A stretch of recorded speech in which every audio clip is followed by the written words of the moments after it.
good day, everyone. Majid Johari, your Member of Parliament for Richmond and Markham here today. We have a very special guest. This is an individual that I run into. Her name is Ann Chow, and I hope I pronounced that right. Welcome, Ann. And I run into Ann when during the summer I was doing a Canada summer visit at Dr. Shi Academy, where they were the recipients of Canada's summer job, and the focus of the students was on artificial intelligence as well as robotic, an intersection that was very, very interesting. And Dr. Shi's students had placed 1 and 2 many, many times representing Canada internationally, and was introduced to us as, is it okay if I refer you to Anne? Sure. Okay. So it was got highlighted as a mentor, and I had an opportunity to have a side chat with Anne, and I realized that not only she is playing a mentor role, but also she has a very, very interesting and successful business that brings AI, brings technology, and brings cybersecurity, and brings oral health all together. And I said, oh my God, when I get back, we gotta have a side chat and just get insight into a lot of work that Anne is doing with Dr. Shi, with the students, regarding the intersection between robotics and AI.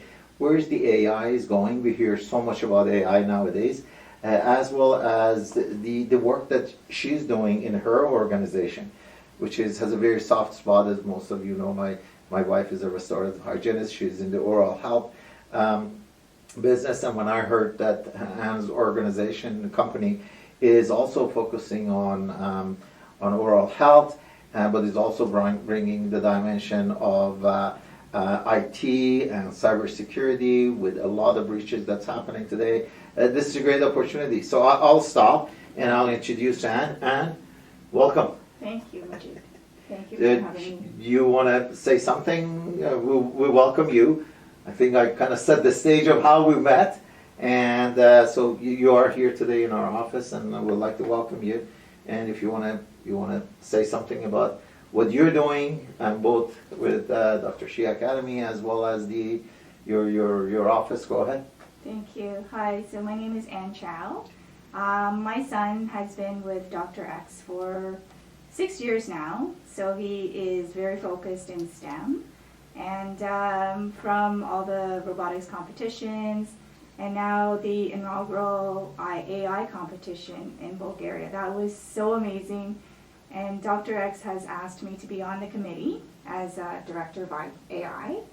And so given that I've been volunteering heavily at my son's school, St. Andrew's College, and my daughter's school at St. Anne's School in Aurora, I figured, okay, this might be the next volunteering opportunity.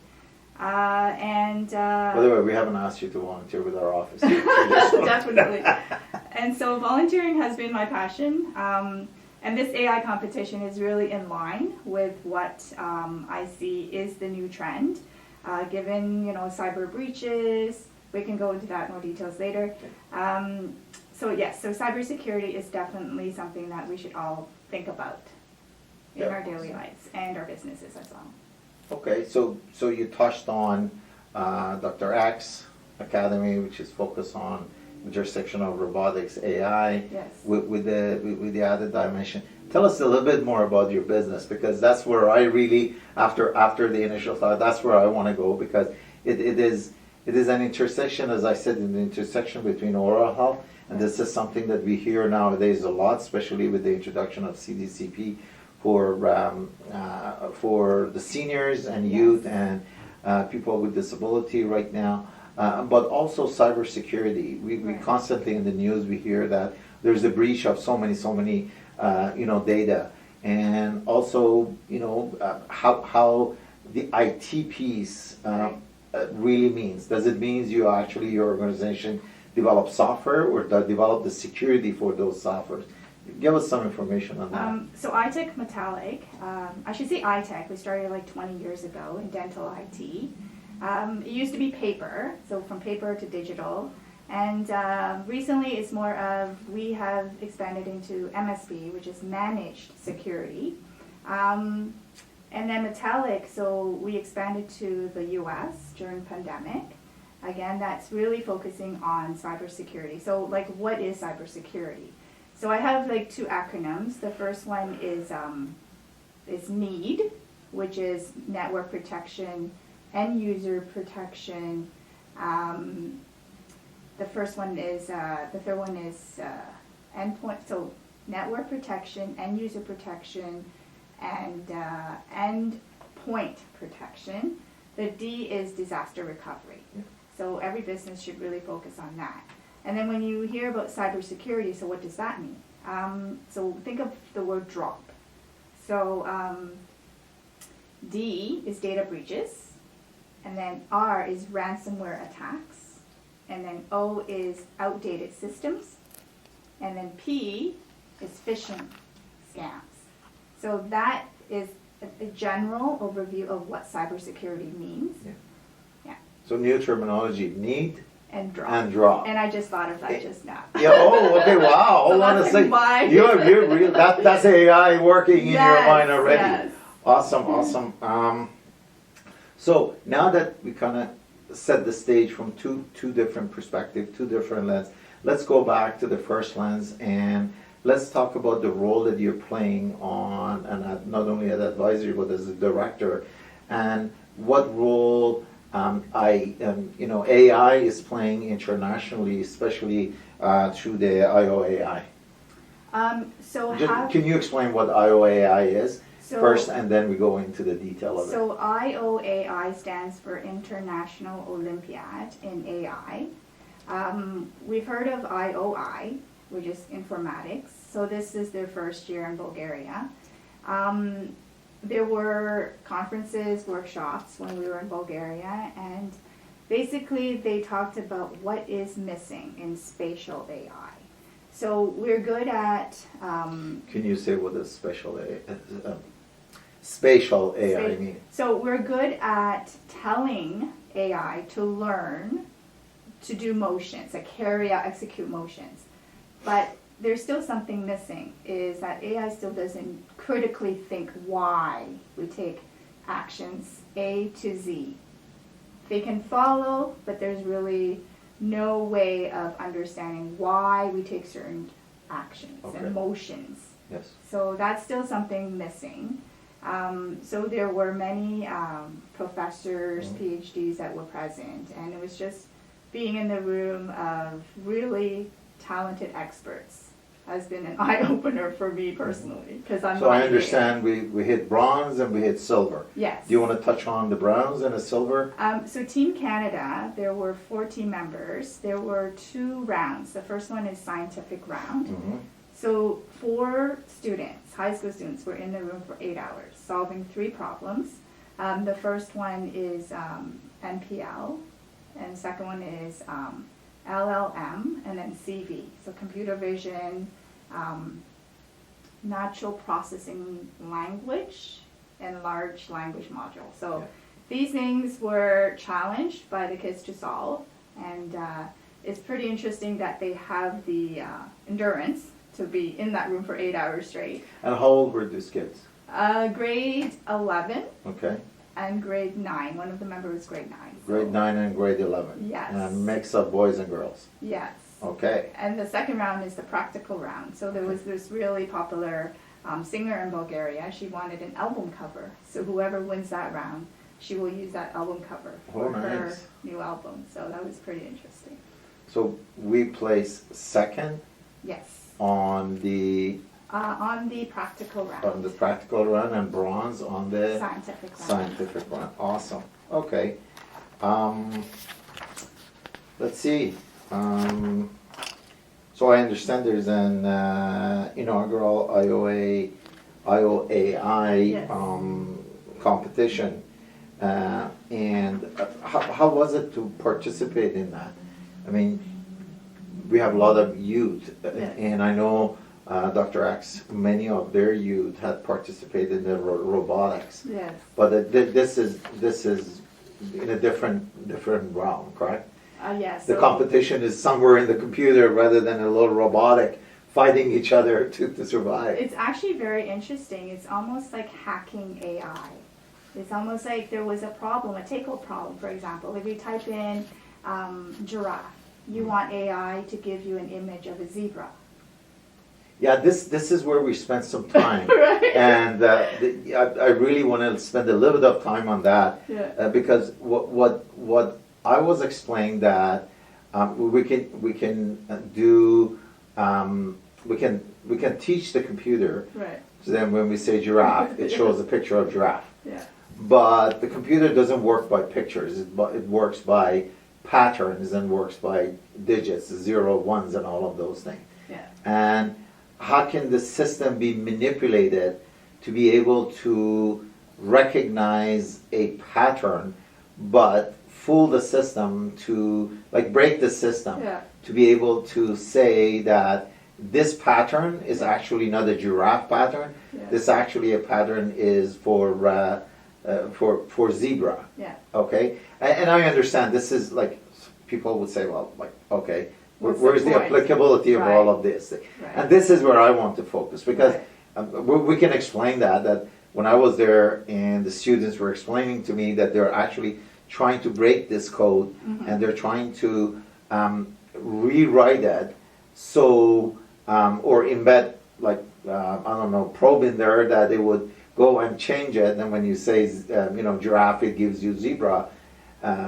This was the fundamentals of a much bigger thing, and that's where I think we can start our cybersecurity conversation. Yes. So actually, when AI opened up, I see this opportunity that we need to sort of pick up the loose ends that AI opened up. And so this is where cybersecurity comes in, because as AI is not yet out of control, and this is why the kids were trying to sort of intervene in hack AI, we as business owners and even our personal cell phones, we need to ensure that people just don't have the key to our back doors. Yeah. And that they can simply go in and even change our locks. Yeah. And that becomes like vulnerable because we are now, not able to protect our own home. Yeah. So this is, I mean, public safety and Yes. security is becoming a huge. I Right. mean, in Richmond Hill, we have issues around home breakings, Right. etc. And we are also moving into IoT, Internet of Things. Right. And with the evolution of 5G and now 6G, Yeah. we are already into 5G plus. We are getting into 6G, and depending which part of the world you go, probably there is 7G. We'll see that your life is being managed through your phone. Yes. Correct? Yes. You can actually the simple thing, you can turn your lights on, Yeah. lights off. If you got fridge, you can start your coffee maker. You can control the temperature in your house. Most of the doors now are digital, even Yeah. with bolt lock that can be controlled with your phone. Your car starts. We're into autonomous vehicles. Yeah. I mean, imagine if all of that is integrated into your phone, and your phone gets hacked, as our emails gets hacked regularly, and all of a sudden your world could be upside down. So Yeah. this is where really cybersecurity and comes into a play, as well as also the AI. Yeah, so impersonation is really scary. I strongly recommend people set up like a family code. Yeah. So whomever video calls you, that person may not be the person that you think it is. So if you can everyone should set up a family code. So even before that person starts speaking, you would want to know what our family code is. Yeah, because the phone could be hacked Yes, to totally. look at you and Yeah. turn my wife or my daughter's, in your Yes. case would be my daughter, my Yes. daughter's face on, and I Yeah. say, oh yeah, okay, you know what? Yeah, And they can emulate because it's so much information is in our phone. yeah, We do FaceTime, we do a lot of stuff. yeah, and our passwords. Everything Yeah. is on our cell phone, Yeah, right? yeah. It's very interesting because just wanted to touch on a couple of things. The government of Canada is really focused since 2017 on national AI strategy. We've invested about $2 billion, and it's really the focus of it is on two fronts. One is on helping adoption of a lot of AI, both in society as well as in our organization, to make our life much easier. I mean, my daughter is a lawyer and now working with an organization who is actually using AI to be able to do a lot of standard procedures that they do, and it's very labor intensive. They're trying to give it to AI to do.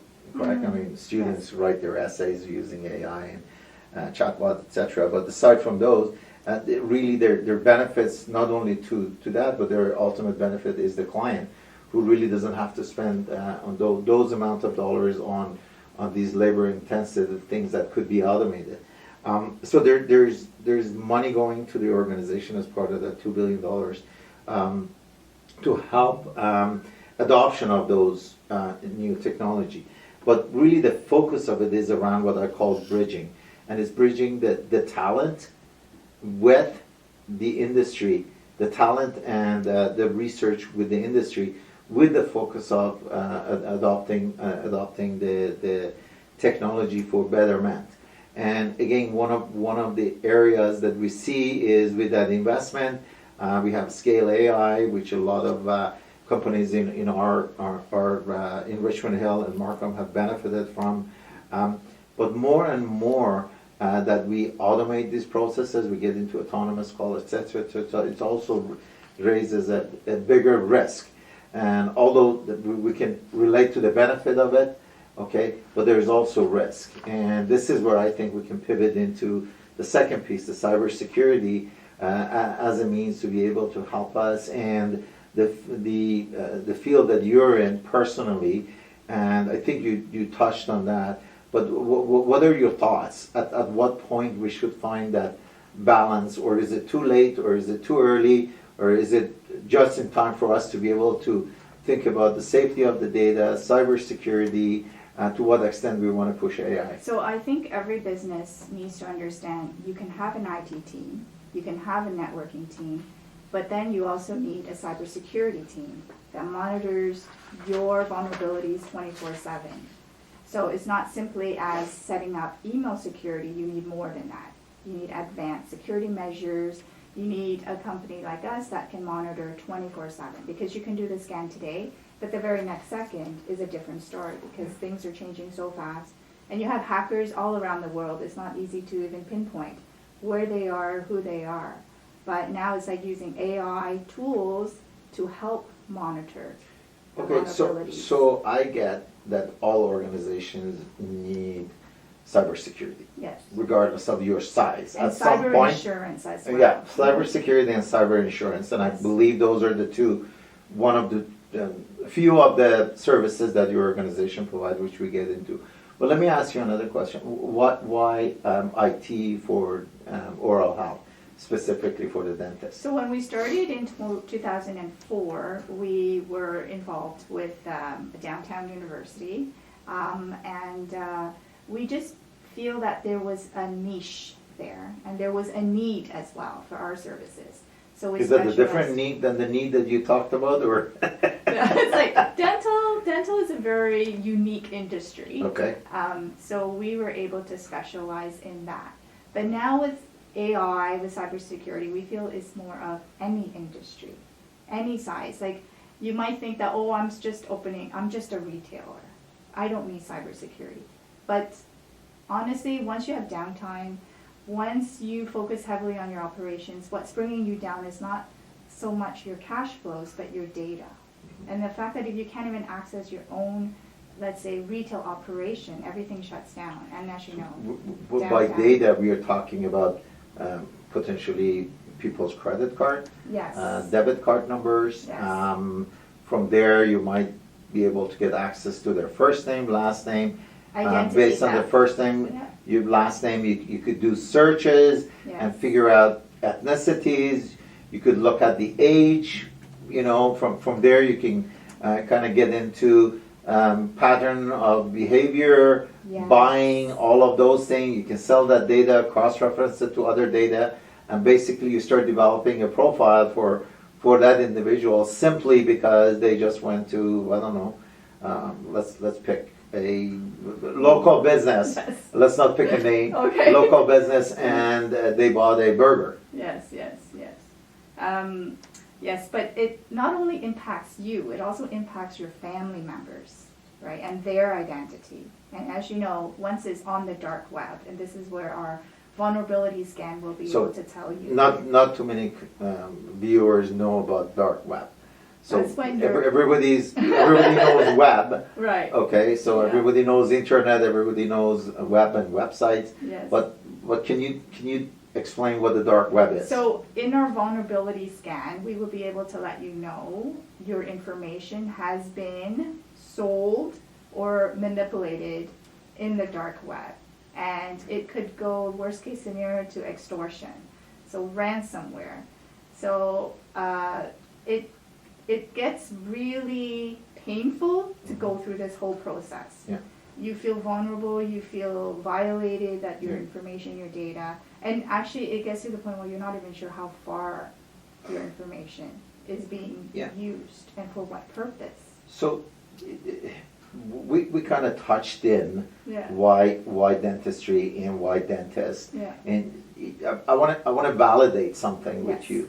So when I go to a dentist, by default I provide a lot of information. Yes. Okay, because through different procedures that you go to, or whether it's for prevention, whether it's for care, for restorative, or for special, you will provide a lot of information. Yes. Aside from your first name, your birthday, you talk about your allergies, you talk about The patient charts. Yeah. patient charts, and then you talk about some of the family history. A lot of that is now used to be on a piece of paper. Yes. Now It's on cloud. now not only it's automated, Yeah. it's in the digital system, because every Yes. office you go, they say, do you have a digital system? And it's being regularly updated Yeah. as you come on to the patient, and it's now put in cloud because you're trying to serve, and that's where the risk comes, because most of the other things, and also the same with family physicians, now they're getting a lot of patients' information, and these are not, I'm not sure, probably you could help clarify that. The softwares that they're using, are they regulated? Or I can't say for all. I wouldn't use the word regulated. It's more of, is the data being secured and monitored? Yeah. Is the backup being done appropriately? And if there's a leak, what measures do you take to Yeah. protect? Like, do you notify your patients?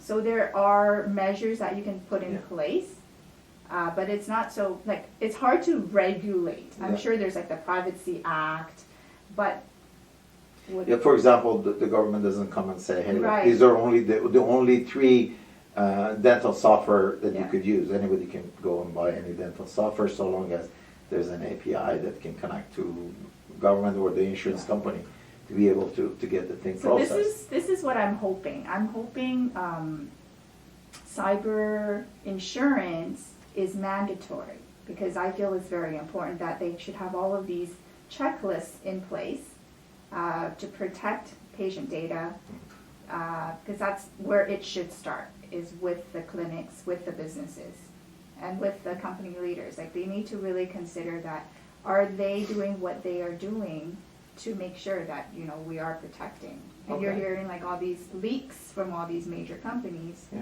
and it's, It's very interesting, because most of the insurance companies and Yes. insurance brokers, they're focused on, okay, do you have a car?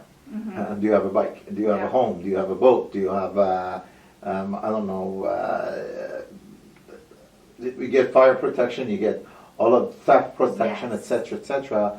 And businesses, they have protection against their equipment, protection is against that. But I'm not sure About how many data. how many insurance company are actually looking into cybersecurity protection. yeah, so we can be your IT auditor to ensure that you are in compliance with the regulations, with the data protection. So it's just something that I. Yeah, data protection insurance, probably Yes. that's what. Yes, Okay. yes, but cyber insurance, because not every incident is Mhm. covered. But these are preventative measures that I think every business should consider. Yeah. On top of that, great. But back into now that we went into the oral health, I'll be remiss if we don't talk about a new program the government has rolled out. But before I do that, so if I want to summarize the 3, 4, 5 things or services that your company provides aside from cyber audit and cyber insurance, what are those services? Like, do you guys sell dental, provide services, installation and support for dental office We are solutions? a managed security service provider. We can go through ensuring that your emails, for example, is secure. We can build systems that are easy to use and secure. We can do an audit of your vulnerabilities, Okay. ensuring your website has the proper security measures. Yeah. Yeah. So not only you could do the, let's say you could work with the dental solutions, Yes. softwares, you could make sure anything that's related around the business and the data of that, whether it's the website, whether it's your marketing, whether it's Yeah. your emails that you read, they're all protected. So the complete business solution at its core for the dentistry, but however, that could be easily applied to any organization. Yes, and any size. Yeah. And Any as size well. of the organization. It's Okay. scalable. Our solutions are Yeah. quite scalable. I'm sure you've been working with a lot of dentists. They have corporation and they called you to come in and help them. Have you heard anything about the CDCP? The Yes. new program that the Yes. government is rolled. As you know now, we have about 2.5 million Canadians enrolled. Wow. We have over 650,000 people to date that they benefited from it. And we have almost 80% of dentists or oral healthcare providers, not only dentists, because we have denturists, we have hygienists, etc., that they've signed to this. What do you hear from them, or do you hear from them, or is this topic that's being discussed? So when I heard about it, I was, this is very interesting. But the thing that really flagged is how are we protecting the data of the people who sign up, both from the specialist end as well as the user end. And being the bill payment middle person, the insurance company, how are they ensuring that all of this data is being protected? That was my very first reaction. Okay. But it's a great plan. It's a great plan. Okay, good. Well, anything, I mean, we've touched on many things today. Thank you very much. Thank you. We talked about your role, not only on the AI front, but also on your volunteer side with an amazing organization, the Access organization, with the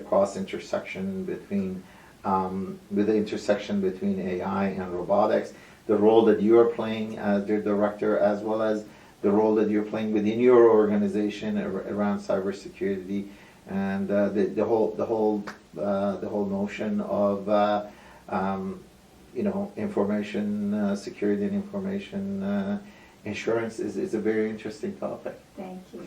Thank you. And if you have any closing remarks for our constituents in Richmond Hill and Markham, the floor is yours. Thank you. Thank you for having me today, and all the best to all the businesses out there.